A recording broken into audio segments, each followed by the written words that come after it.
এই শেখ হাসিনা যে বার্তাগুলো দিলেন তার মধ্য দিয়ে আসলে বিশ্বের কাছে কি গেল, কি বার্তা গেল বাংলাদেশের এই নির্বাচন? আপনি বলছিলেন যে সবার বক্তব্য ছিল নির্বাচন বয়কট।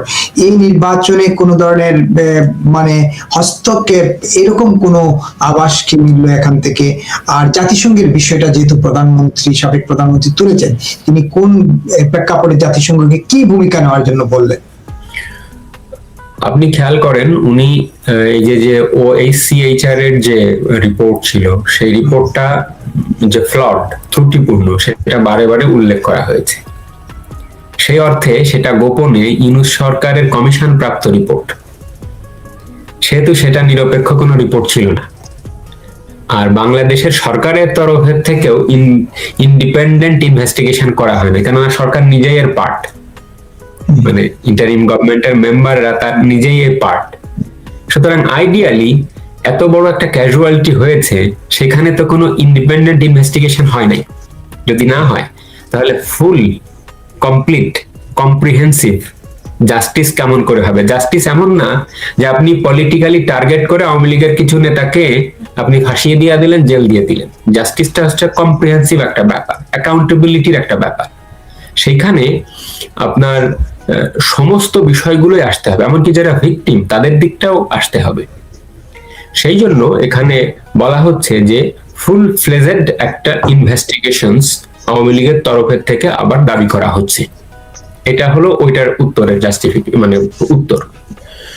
আরেকটা হচ্ছে যে কি পেল, এর কিন্তু নগদ কোনো উত্তর আমার কাছে নাই। বা এর গুরুত্ব হলো এই যে একটা গোছানো একটা অ্যাপ্রোচ। ধরেন এখানে বলা যাবে না যে এটা দলের আয়োজন, বা যেহেতু এটা ফরেন করেসপন্ডেন্স ক্লাবেরই যিনি পুরোধা আছেন তিনি এটা করছিলেন, মডারেট করছিলেন, আয়োজকদের তিনি মডারেট করছিলেন। সুতরাং এটা এমন নয় যে that was organised by Awami League, কিন্তু that has largely represented the view of Awami League. তো at the same time what is happening in Bangladesh এবং এখান থেকে আওয়ামী লীগ কি করতে পারে সেই সব বিষয়ে প্রশ্ন ছোড়া হয়েছিল, এবং তারা বারে বারেই জনগণের প্রতি আস্থা রেখেছেন এবং আহ্বান জানিয়েছেন যে বাংলাদেশ রাষ্ট্রটিকে যদি রক্ষা করতে হয় তাহলে একটা ফ্রি, ফেয়ার এবং ইনক্লুসিভ নির্বাচন হতে হবে। যে নির্বাচনটি অনুষ্ঠিত হতে যাচ্ছে সেটা বাংলাদেশের সমস্যার সমাধান করবে না। এতদিন ধরে ছড়িয়ে ছিটিয়ে আওয়ামী লীগের পক্ষ থেকে যে বার্তাটা দেওয়া হচ্ছিল, আপনি লক্ষ্য করেন শেখ হাসিনা কথা বলতেন হচ্ছে দলীয় পেজে, বা মাঝে মাঝে তিনি কর্মীদের উদ্দেশ্যে বিভিন্ন সময়ে কথাবার্তা শুনেছেন, কিন্তু তিনি বিদেশি জার্নালিস্টদেরকে অ্যাড্রেস করে কোনো বক্তব্য দেননি। তাহলে এর মূল সিগনিফিকেন্সটা হচ্ছে যে বাংলাদেশের নির্বাচনকে সামনে রেখে প্রকৃত কথাটা গুছিয়ে সাজিয়ে সুন্দর করে উপস্থাপন করা, so that international community, not only India but also the wider global community, they can understand the real chemistry of what is happening. ঠিক আছে না? সেই দিক দিয়ে আমি বলবো যে this is the first time when Awami League has consolidated itself and conveyed its message effectively, not only to the Indian community but also to the whole world community. সেটা তাদের পক্ষের আগামী যে দিনগুলো আছে সামনে নির্বাচনের আগ দিয়ে, তাদের পক্ষের যে ন্যারেটিভ, তাদের পক্ষের যে উপস্থাপন জনগণের সামনে, সেই কথাগুলো আমার মনে হয় যে গুছিয়ে বলা হলো। হ্যাঁ, গুছিয়ে বলা হলো, যেটাকে আপনি এখন ধরে বা রেফার করতে পারবেন যে হ্যাঁ এটা অমুক জায়গায় এটা বলা হয়েছে। কিন্তু এতদিন ধরে যে আপনার বিভিন্ন ইন্ডিভিজুয়ালি বিভিন্ন জায়গায় বলা হচ্ছিল, তার কিন্তু কোনো আনুষ্ঠানিকতা ছিল না। আজকের প্রোগ্রামের এই মূল দুটো ব্যাপার, একটা হলো যে it was participated by at least 3 former very important ministers এবং some cultural and human rights and legal activists, and it was adorned by the audio message of Sheikh Hasina herself. এখানে দুটো অডিও শেখ হাসিনার বাজানো হয়েছে, একটা হচ্ছে ফর্মাল একটা address, ভাষণ, আর একটা হচ্ছে আপনার একটা ছোট ক্লিপ, সেখানে তিনি প্রফেসর ইউনূসকে বলছেন যে জনপ্রিয়তা যাচাইয়ের জন্য বলছেন যে তোমার তো কোনো লিগ্যাল ভিত্তি নাই, তাহলে why are you usurping, on what basis are you usurping the power? So Awami লীগকে নির্বাচনে যে ব্যান করে রাখা হয়েছে তার লিগ্যাল ভ্যালিডিটি নিয়ে প্রশ্ন তোলা হয়েছে, এবং এই ব্যানটা আপলিফট করতে বলা হয়েছে, এবং একটা ফ্রি ফেয়ার ইনক্লুসিভ নির্বাচনের পরিবেশ তৈরি করতে বলা হয়েছে। এই যে ব্যানের কথা আসলো, এই ব্যানের বিরুদ্ধে এখন পর্যন্ত 18 মাসে কোনো আওয়ামী লীগের তরফ থেকে কেউ আদালতে গেল না? এই প্রশ্নটি মহিবুল চৌধুরী নৌফেলকে করা হয়েছিল, এবং এই প্রশ্নটির উত্তর তারা এইভাবে দিয়েছেন যে এমনকি জুডিশিয়ারিও এমন একটা পরিবেশ তৈরি করা হয়েছে যেখানে আপনার চ্যালেঞ্জ করার কোনো পরিবেশ নাই। Lawyers, they are also in distress, they are also in danger. আপনি দেখবেন আদালতেও কিন্তু মব হয়েছে, এবং whole architecture of the judiciary has been changed. Senior judges, they have been forced to step down, including the Chief Justice, whole collegium of the appellate division. High Court এরও তাই 25-30 জন। তো যেহেতু আপনার এই রিট করে immediately প্রতিকার পাওয়ার কোনো সম্ভাবনা নাই, যেখানে নিরাপত্তাই প্রথম ইস্যু, সেহেতু আপনার এই এত সময়ের মধ্যে এটা চ্যালেঞ্জ করা যায়নি, আর করলেই আপনার সেটা যে শুনানি অনুষ্ঠিত তার কোনো গ্যারান্টি নেই। অর্থাৎ জুডিশিয়াল এভিনিউটা বন্ধ। দুটো গ্রাউন্ডে তারা এই উত্তরটা দিয়েছেন। একটা হচ্ছে এক্সিকিউটিভ অর্ডার বলে সন্ত্রাস দমন আইনে আওয়ামী লীগের মতন একটা পুরনো দল, সেই দল যেটাতে ডিপলি মানুষের শেকড়ের লেভেলে যার প্রথিত, তাকে আপনি এক্সিকিউটিভ অর্ডার বলে, যে সরকারের নিজেরই আইনগত বৈধতা প্রশ্ন সাপেক্ষ, তারা আপনার প্রেসিডেন্টকে দিয়ে সন্ত্রাস দমন আইনে এটাকে নিষেধ করেছে।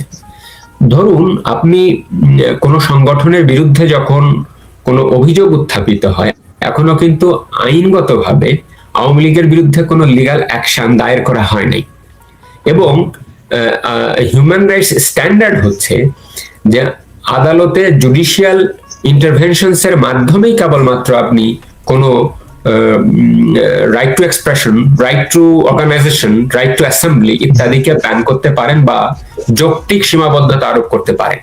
কিন্তু এখানে এক ধরনের জোর করে, এক ধরনের অটোক্রেটিক ভাবে এক্সিকিউটিভ ব্যান দিয়ে রাখা হয়েছে, এবং তাকে নির্বাচনী প্রক্রিয়া এবং রাজনৈতিক কার্যক্রম থেকে বারিত করে রাখা হয়েছে এইটা। আর দ্বিতীয় হচ্ছে আপনার জুডিশিয়াল যে এভিনিউ আছে সেটা বন্ধ করে রাখা হয়েছে। সো এই দুইটা জাস্টিফিকেশনস বা দুটো আলাদা ক্ষেত্র তারা উল্লেখ করেছেন, যার কারণে আওয়ামী লীগ এখনো তাদের যে ন্যায্য পলিটিক্যাল অধিকার, নিজেকে প্রকাশ করার যে অধিকার, মেলে ধরবার যে অধিকার, তারা সেটা এখনো কার্যকরী ভাবে করতে পারেন নাই। কিন্তু যে কোনো সময় তারা জনগণকে সাথে নিয়ে এই পরিস্থিতি মোকাবেলা করতে পারেন, এবং তারা এটা দৃঢ়তার সাথে বলেছেন। আমি লক্ষ্য করলাম যে নৌফেল এটা দৃঢ়তার সাথে বলছেন যে if allowed to vote, they will still command the majority in the election. একেবারে তাহলে এই ইলেকশন বন্ধের ব্যাপারে বা স্টপ করার ব্যাপারে, বা বিদেশি যে বিভিন্ন দূতাবাসের বিভিন্ন দেশের প্রতিনিধিরা কিংবা ইউরোপীয় ইউনিয়ন, আমেরিকা থেকে আসা প্রতিনিধিরা সবাই যখন ইউনূসকে বলছেন ইনক্লুসিভ ইলেকশনের কথা, তখন এটাকে অগ্রাহ্য করছে সরকার। এ নিয়ে কোনো প্রশ্ন ছিল কিনা, বা এ নিয়ে আওয়ামী লীগের তরফে বা যারা কাজ করছেন তাদের তরফে কোনো উদ্যোগ বিদেশিদের সঙ্গে সংযোগ করা, যেটা আপনি বলছিলেন যে ইউএন কে 5 আগস্টের ঘটনার পর যে হত্যাকাণ্ড যে রিপোর্ট করলো ভলকার টুর্ক, তার পুনঃযাচাই বিষয়ে শেখ হাসিনা বলেছেন, কিন্তু নির্বাচনকে স্টপ করা বা নির্বাচনকে একটা গ্রহণযোগ্য নির্বাচন করার ব্যাপারে কোনো প্রশ্ন কি কারো ছিল, কিংবা কোনো উত্তর জবাব কথা করা? সংবাদ সম্মেলনে এ ধরনের ক্লিয়ার কাট প্রশ্ন করা যায় না বা উত্তরও ওইভাবে আসে না। একটা হলো যে এই ইন্টারন্যাশনাল কমিউনিটির সঙ্গে বাংলাতে লোকজন শব্দটা ব্যবহার করে দেন দরবার, কিন্তু এই শব্দটা হবে এনগেজমেন্ট। ইংরেজিতে শব্দটা হবে এনগেজমেন্ট বা সম্পৃক্তি বা মুখোমুখি বসা। এই যে মুখোমুখি হওয়া, এই মুখোমুখি হওয়ার পেছনে যে একটা সামনে একটা পর্দা ছিল, আজকের এই অনুষ্ঠানটা সেটা খুলে দিয়েছে। সো এইটাকে আপনি একটা প্রসেসের অংশ হিসেবে ভাবতে পারেন যে today's briefing press conference was A part of that larger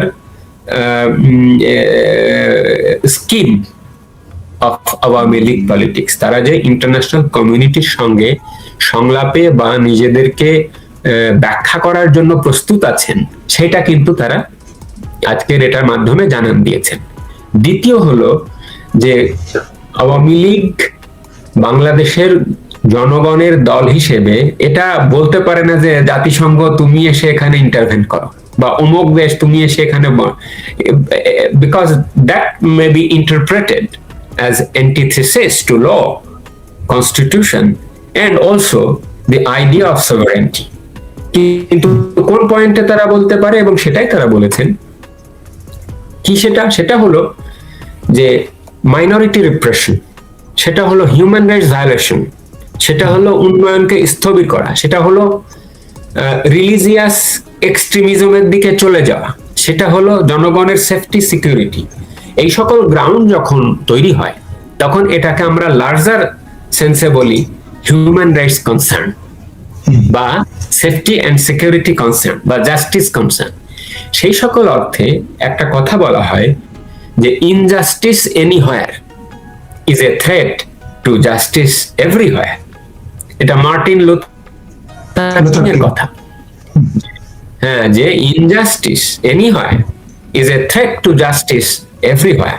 সেই গ্রাউন্ডে ইন্টারন্যাশনাল কমিউনিটি কিন্তু তাদের উদ্বেগ উৎকণ্ঠা জানাতে পারেন।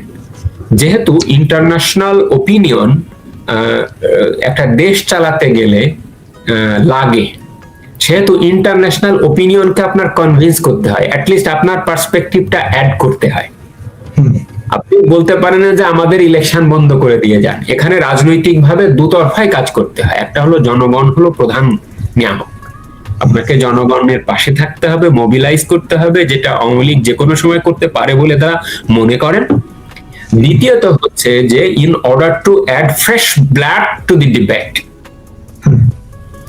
Fresh information to the debate, এটা তারা গুছিয়ে আন্তর্জাতিক কমিউনিটিকে জানাতে শুরু করেছেন, so that they can convince them যে why don't you encourage the government of Bangladesh or show interest and raise your concern about the violations of human rights in Bangladesh. একেবারে আওয়ামী লীগের মাঠ, এখানে যেহেতু অনেক আওয়ামী লীগের নেতা ছিলেন, মন্ত্রী ছিলেন সাবেক, যদিও এটা আওয়ামী লীগের কোনো প্রোগ্রাম ছিল না, কিন্তু অনেকেই ছিলেন। নওফেল সাহেব প্রশ্ন উত্তর দিয়েছেন, আরাফাত সাহেব দিয়েছেন, মোমেন সাহেব দিয়েছেন, রুকিয়া প্রাচী ছিলেন, আরো অনেকে ছিলেন। মোহাম্মদ আলী, তিনি একটা হিউম্যান রাইটস এর প্রতিষ্ঠানের প্রধান। তো আওয়ামী লীগের নেতাকর্মীদের জন্য, তৃণমূলে যারা এখন ক্ষতিগ্রস্ত হচ্ছেন, তাদের জন্য আসলে শেখ হাসিনা স্পেসিফিক কোনো বার্তা কিংবা অন্য যারা আছেন তারা কোন বার্তা দিলেন কিনা আপনার কাছে, আপনার দৃষ্টিতে পড়লো? আমি পাঁচটা পয়েন্ট তো বলেছি আপনাকে। শেখ হাসিনার বক্তব্যের রুট লেভেলের কথা প্রায় 2-3 বার ছিল। আচ্ছা, শেখ হাসিনার এই একটা জিনিস যে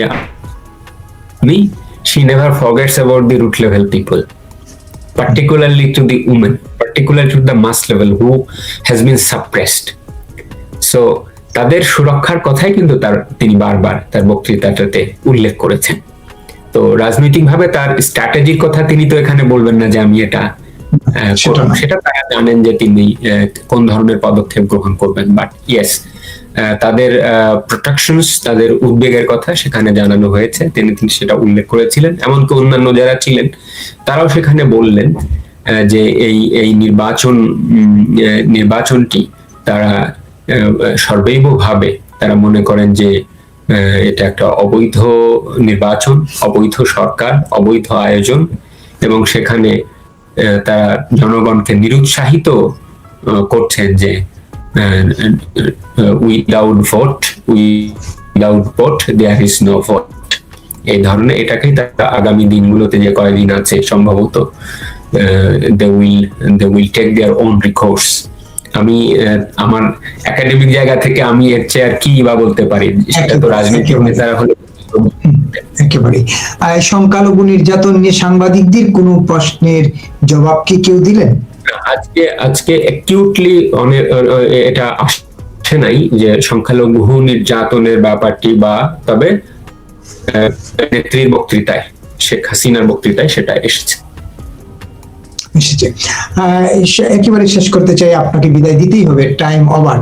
আর আপনার কাছে কি মনে হলো? আপনি অবশ্যই একটা জিনিস বলেছেন যে এটা একটা ডোর খুললো, পর্দা সরে গেল, তারপরে প্রশ্নটা করতে চাই আপনার কাছে কি মনে হচ্ছে। এবং আপনি যে 3টা পয়েন্ট তুলে ধরেছেন, এর মধ্যে একটা বলছেন এই সরকারের বৈধতা নিয়ে প্রশ্ন তুলেছেন, আর আদালতের বৈধতা নিয়ে প্রশ্ন তুলেছেন। এটা থেকে যদি সুস্পষ্ট করে 2-3 মিনিটে কিছু বলেন এই 2টা জায়গায় আপনার বক্তব্য যেটা আপনি তুলছেন।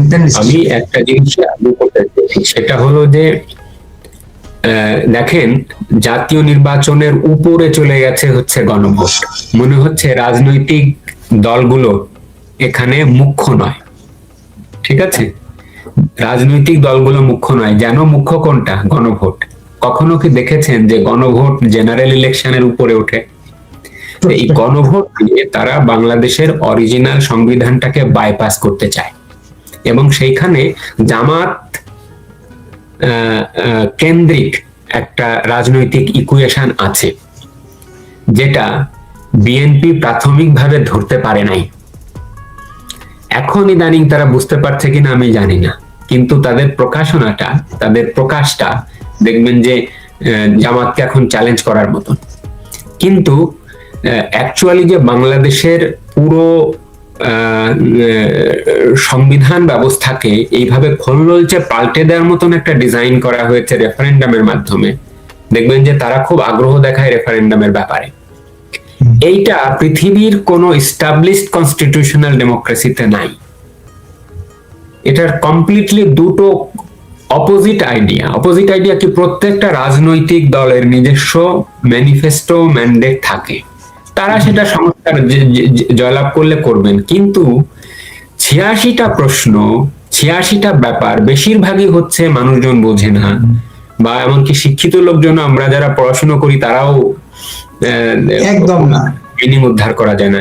সেটা আপনি হা বা না বলিয়ে নিচ্ছেন, এবং যেভাবে লজ্জার মাথা খেয়ে আদিলুর রহমান খান, আসিফ নজরুল, সৈয়দ হাসান যে বলছেন যে হাবর দিতে হবে, তার মানে ডালমে কুচ কালা হয়। বিদেশি নাগরিক আরেকজন আছে আলী রিয়াজ, তিনিও তো এর কারণ হলো, লক্ষ্য করেন এখানে সংবিধানকে পদানত করার ব্যাপারটাতে একটা আছে, আর একটা হলো আপনার এই মাপ দায় মুক্তির একটা ব্যাপার আছে, যে দুটো দায় মুক্তি। একটা হলো অর্ডিন্যান্স জারি করে জুলাই অডিয়র, কোর্ট অ্যান্ড আনকোর্ট, তাদের মাপ করিয়ে নেওয়া, যাতে ভবিষ্যতে কেউ এদের যে তৎপরতা, এদের যে সন্ত্রাসবাদী তৎপরতা ছিল সেটাকে কেউ প্রশ্নবিদ্ধ না করতে পারে। আর দ্বিতীয় হলো নিজেরাই, মানে যারা সরকারে আছে তাদেরকে কেউ যেন ধরতে না পারে। ওই জুলাই চার্টারে এই কথা লেখা আছে যে এর বৈধতা ও প্রয়োজনীয়তা নিয়ে আদালতে প্রশ্ন তোলা যাইবে না। এটা যদি তারা পাশ করিয়ে আনতে পারে, তাহলে আলী রিয়াজ গ্যাং সহ, বা এই আসিফ নজরুল বা মোহাম্মদ ইউনুস সহ পুরো এরা ওর সুরক্ষাটা তারা পাবেন। এই জন্য তারা নিজেরা এটা ফেরি করছে। তো এইটার ব্যাপারে আমার কাছে মনে হয় যে রাজনৈতিক দলগুলো, বিশেষ করে প্রগতিশীল রাজনৈতিক দল, তারা এটা বুঝেছেন কিনা আমি জানি না। এটার একটা ফার রিচিং কনক্লুশনস থাকবে বাংলাদেশের মানুষের জন্য। তা আমি মনে করি এটা একটা জাংচার, এটা বাংলাদেশের একটা বাক। এই বাকে যদি জনগণ সঠিকভাবে ডিসিশন না নিতে পারে, আমার কাছে মনে হয় যে এই নির্বাচনটা থেকে বাংলাদেশের জন্য শুভ কিছু আমরা পাবো না। না, তাইলে আপনি একটা বাকের কথা বললেন। এই নির্বাচনে গণভোটের যে চিত্র আমরা দেখতেছি, এখানে তো ভোটার না গেলেও তো ভোট তো হয়ে যাবে, ভোটার না গেলেও তো সিদ্ধান্ত হয়ে যাবে। সেক্ষেত্রে এটা আপনি ঠেকাবেন কিভাবে? ভোটার যাচ্ছে না বা যাবে না এখন? না, সেটাই বলছি যে যেটা ধেয়ে আসা জোয়ার, সেটাকে রোধ করার উপায় নাই। সেটা এই রাজনৈতিক শক্তিকে বিবেচনা করতে হতো, যে বড় রাজনৈতিক দলগুলো আনফরচুনেটলি সেখানে আওয়ামী লীগ ব্যান্ড হয়ে আছে, সেজন্যই না এটা বাংলাদেশের আকাশের জন্য দুর্যোগের ঘন ঘটা। একেবারে। আর আদালত নিয়ে আপনি বলছিলেন, এই আদালতের বৈধতা নিয়ে আপনি চ্যালেঞ্জ করে বা আপনি আপনার বক্তব্য উপস্থাপন করেছিলেন। হ্যাঁ, আমি দুটো ব্যাপার বলেছি। একটা হচ্ছে যে ইন্টারন্যাশনাল ক্রাইমস ট্রাইব্যুনাল, যেটি 1973 সালের আইনে অরিজিনাল ট্রাইব্যুনাল, এটার খোলনলচে পাল্টে দিয়েছে হচ্ছে 2024-এ। তা আইনে আমরা বলি যে আপনি যেমন আপনাকে ধরার জন্য যদি আমি আইনে চেঞ্জ করি তাহলে সেটা আইন না। তো 24-এ 4 বার আইনটা চেঞ্জ করে শুধুমাত্র ইংরেজিতে আমরা বলি টার্গেটেড প্রসিকিউশন। এই টার্গেটেড প্রসিকিউশনের জন্য আমি প্রায় 10-12টা গ্রাউন্ড দেখিয়েছি যে এই গ্রাউন্ডে এটা অবৈধ। এতদিন তো আমরা মুখে মুখে বলি অবৈধ, সাধারণত যারা রাজনীতি করেন তারা মুখে বলেন অবৈধ, কিন্তু আইনে আসলে কোন কারণে অবৈধ সেগুলো বিস্তারিত বলা আছে। হ্যাঁ, আমি যেমন কয়েকটা নাম বলি। একটা হচ্ছে ইংরেজিতে আমরা বলি নুলেম ক্রিমেন সাইনি লেগে, মানে যখন অপরাধ হয়েছে তখন আইনটা থাকতে হবে। আপনি অপরাধ হওয়ার পরে আইন বানিয়ে আরেকজনকে ধরতে পারবেন না, এটা আইনে হয় না। তারপরে ডিউ প্রসেস আছে, তারপরে অপরাধ না প্রমাণ হওয়া পর্যন্ত নির্দোষ ধরতে হয়, আর এখানে হচ্ছে আপনি দোষ ধরে হচ্ছে আগে বিচার করছেন। তো এইভাবে 7-8টা গ্রাউন্ড আছে। তারপরে এভিডেন্সিয়ারি ব্যাপারগুলো, যে প্রমাণাদি হাজির করা হয়েছে তার সঙ্গে মূল ঘটনার কোনো মিল নাই। ঘটনা ঘটেছে সেটা আপনি দেখতে পাচ্ছেন, কিন্তু ওই ঘটনার সাথে আপনি জড়িত কিনা আমি কেমন করে বুঝবো? এই নেক্সাসটা এস্টাবলিশ না। এইভাবে প্রচুর গ্রাউন্ড আছে। সেই জন্য I have questioned the legality of the International Crimes Tribunal, the amending of the law, the process, তারপরে several other fundamental principles of criminal law. আরেকটা হলো বাংলাদেশের যে প্রচলিত যে ফৌজদারি আইন, বিশেষ করে হাজার হাজার মানুষকে একই ধরনের কাল্পনিক মামলায় পার্টি করে রাখা। আর একটা হলো জামিন না হওয়া। এবং কোন জুডিশিয়ারিতে, যে জুডিশিয়ারির বেশিরভাগ লোকজনই এখানে কিন্তু কি হচ্ছেন, বিচার পাচ্ছেন না, দিনের পর দিন দে আর ল্যাঙ্গুইশিং ইন জেল। এমনকি এটা উল্লেখ করা হয়েছে যে এখানে জেল কিলিং বেড়ে গেছে, এবং বিনা বিচারে সংখ্যা বেড়ে গেছে। এবং সেখানে এমনকি হাতে করা থাকা অবস্থায় আগে একজন মন্ত্রী মারা গেছেন এবং রিসেন্টলি আরেকজন মারা গেছেন এবং তার হাতে হাত করা দেখা যাচ্ছে। So this are clear violations of human rights. এই বিষয়গুলো, এই উদ্বেগগুলো আজকের ফরেন করেসপন্ডেন্টদেরকে বলা হয়েছে। আগে তো ধরুন ইন্ডিয়াতে যে সকল জার্নালিস্টরা আছেন তারা রিপোর্ট করছিলেন এবং তার এক ধরনের রিজার্ভেশনস সে সঙ্গে সেটা গ্রহণ করা হয়, কিন্তু আজকেটা হলো যে দিল্লিতে থাকা পৃথিবীর বিভিন্ন পত্রিকার সাংবাদিকরা এখানে অংশ নিচ্ছেন। So that was a formal expression, assertion of Awami League to let the journalists know about the election, about the strategy of the party, about what can be done, about expressing their concern of human rights violations. এই সবগুলোর দিক দিয়ে আমি আজকের সংবাদ সম্মেলনটিকে এক ধরনের break through মনে করি, এবং এটা আগামী দিনগুলোতে আর কি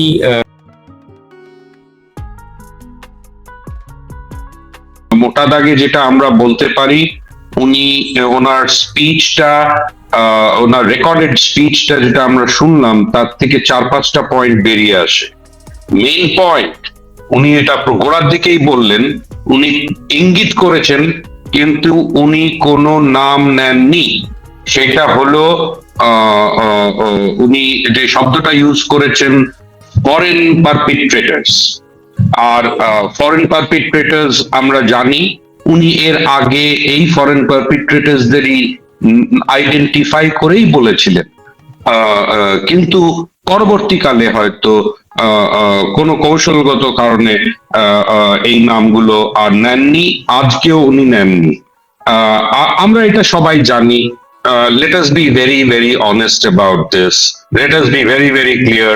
আমি আবার রিপিট করছি, আগেও করেছি, যে বাংলাদেশে 2004 অগস্টে যা ঘটেছে সেটা was a culmination of a regime change behind which was the United States of America and some of its Western allies. There is absolutely no doubt about it. তো এই রেজিম চেঞ্জ অপারেশন আমরা দেখলাম যে তারপরে তো এইটা একটা point উনি বললেন। আরেকটা পয়েন্ট যেটা সবাই নোটিস করেছে, যে উনি এই বক্তৃতাটা ইংরেজিতে দিয়েছেন আর বাংলায় দেননি। তার মানে এটা ভারতীয় ভিউয়ার্সদের জন্য, ভারতীয় লিসনার্সদের জন্য এবং আন্তর্জাতিক লিসনার্সদের জন্য। আর এটা গোড়াতেই বললাম, এটা ফরেন করেসপন্ডেন্টস ক্লাবে করা হয়েছে, যেখানে ফরেন করেসপন্ডেন্টসরা ওই ক্লাবের মেম্বার, কিন্তু তার বাদেও নানান ভারতীয় টেলিভিশন চ্যানেল, খবরের কাগজের রিপোর্টার্সরা, অনলাইন পত্রিকার রিপোর্টার্সরা সবাই ওখানে ছিল। তো তো এটা সেকেন্ড পয়েন্ট একটা গেল। থার্ড পয়েন্ট যেটা আমার মনে হয়েছে, যে উনি কয়েকটা উনি একটা ফরওয়ার্ড লুকিং ব্যাপার, একটা পিকচার প্রেজেন্ট করেছেন বাংলাদেশের জনতার লোকজনের জন্য। আর উনি একটা প্রেসক্রিপশনও দিয়েছেন, কয়েকটা পয়েন্টের প্রেসক্রিপশন দিয়েছেন, যে ওনারা কিভাবে বাংলাদেশকে গড়তে চায় আওয়ামী লীগ, যদি তারা কোনো সময় ক্ষমতায় যেতে পারে। এটা একটা positive way of looking at things. আমার মনে হয় যে বাংলাদেশে অনেক মানুষই আছে যারা শেখ হাসিনাকে ক্রেডিট করবে এই ডেভেলপমেন্টের জন্য। তার সঙ্গে আমরা অন্যান্য নেগেটিভ এলিমেন্টসও দেখেছি আওয়ামী লীগের, যেই কারণে এই পরিস্থিতিতে এসে পৌঁছেছে বাংলাদেশ এবং আওয়ামী লীগ। কিন্তু উনি একটা ফরওয়ার্ড লুকিং পিকচার পেইন্ট করেছেন বাংলাদেশিদের জন্য। আর সেটা ওনার স্পিচের শেষাংশটা প্রাইমারিলি এটার উপরেই ফোকাস ছিল, কি কি করা উচিত, কি কি নতুন ভাবে করা উচিত, নতুন ভাবে দেখা উচিত। আর একটা ইম্পর্টেন্ট পয়েন্ট যেটা আমি ওপরের দিকেই রাখবো, আর উনিও রেখেছিলেন সেই স্পিচে, যে উনি কিন্তু এই যে 17 মাসের যে মিসরুল, সেই মিসরুলের সঙ্গে যে violence that has been perpetrated on the people of Bangladesh, তার মধ্যে কিন্তু উনি মাইনরিটিসদের কথাও খুব ক্লিয়ারলি মেনশন করেছেন, যে মাইনরিটিসদের কিভাবে টার্গেট করা হয়েছে। তো মানে এই কয়েকটা পয়েন্ট মিশিয়ে আমার মনে হয় যে ওনার স্পিচটা হয়তো এগুলো আগে অন্যান্য প্ল্যাটফর্মে উনি বলেছেন, প্রাইভেটলি বলেছেন, উনি নানান ইন্টারভিউ দিয়েছেন গত 1.5 মাসের মধ্যে, সেখানেও বলেছেন। কিন্তু আজকে একটা একটা অন্য ধরনের প্রেজেন্টেশন ছিল, যেখানে উনি ওনার রেকর্ডেড স্পিচের মধ্যে উনি একটা নতুন একটা ইলেকশন হতে যাচ্ছে বাংলাদেশে, মোস্ট প্রবাবলি হতে যাচ্ছে হয়তো, সেখানে উনি এই বক্তব্যটা রেখেছেন। So it is very very crucial, যে যখন বাংলাদেশে তারেক রহমান সাহেব প্রেজেন্ট আছেন, উনি গতকাল ক্যাম্পেনিং এ বেরিয়ে পড়েছিলেন, উনি জায়গায় জায়গায় পাবলিক র্যালিজ করছেন, খুব অ্যানিমেটেড ভাবে র্যালিজ গুলো করছেন। সেখানে এই এটা একটা সার্টেনলি একটা ট্যাকটিক্যাল এবং strategic move. We do not know, আমরা জানি না আওয়ামী লীগ কোনো ইমিডিয়েট ফিউচারে তারা আবার নর্মাল পলিটিক্সে ফিরে যেতে পারবে কিনা, তার জন্য অনেক অন্যান্য কারণ আর বাধা আছে। প্রাইমারিলি সেটা এই ইন্টারিম রেজিমের থেকেই আসে আর কি। তো more or less this is the crux of the speech. Mister Chandranandi, আমি একটু জানতে চাবো যে বাংলাদেশের ইলেকশন সামনে, আপনি বলছেন নিজেও সেই ইলেকশনের সময় এত বড় পার্টি আওয়ামী লীগ নেই, আওয়ামী লীগের কোনো অ্যাক্টিভিটিসও নেই, বা ইলেকশন বাংলাদেশের এর আগে ট্রেডিশনালি দেখা গেছে কোনো পার্টি যখন ইলেকশন চায় না তখন তার কিছু অ্যাক্টিভিটিস থাকে, সেরকম কোনো অ্যাক্টিভিটিস আওয়ামী লীগের নেই। ফলে এই যে হঠাৎ করে তিনি প্রথমবার প্রেস কনফারেন্স, এটা রেকর্ডেড হোক যাই হোক, তিনি অংশ নিলেন বাংলাদেশে, তিনি একটা ফ্যাক্টর ইন এ সেন্স যে তার বিরোধীরা তাকে মনে করে ফ্যাক্টর। এটার কি কোনো প্রভাব ইলেকশন কেন্দ্রিক করতে পারে কিনা আপনার, মানে এটা ইন্টারন্যাশনাল ভ্যালু কি সেটা আমি একটু আপনার বিশ্লেষণ জানতে চাই। আমার মনে হচ্ছে যে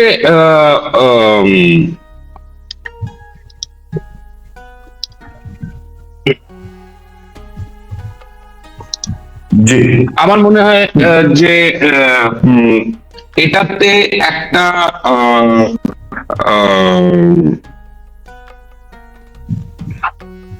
সরি আমার ওই তো ইন্টারন্যাশনাল এটার যে ইন্টারন্যাশনাল ইমপ্লিকেশনটা তো আমরা পরে আলোচনা করব, যেটা আমার মনে হয় যে রাজনৈতিকভাবে এটা একটা ইম্প্যাক্ট করবে, অন্তত আওয়ামী লীগের যারা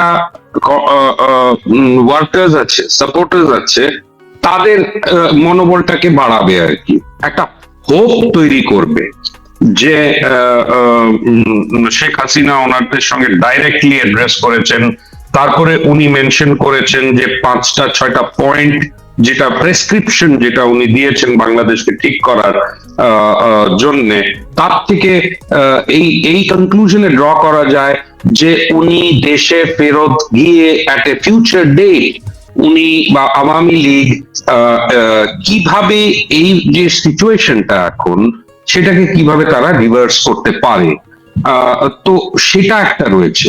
এটার ইম্প্যাক্ট আমার মনে হয় না যে বিএনপি আর জামাতের উপরে খুব একটা পড়বে, কেন কিনা তারা তাদের ক্যাম্পেনিং নিয়ে ব্যস্ত, তারা ভাবছে যে ইলেকশন হতে যাচ্ছে 12 তারিখে, ফেব্রুয়ারি মাসের 12 তারিখে।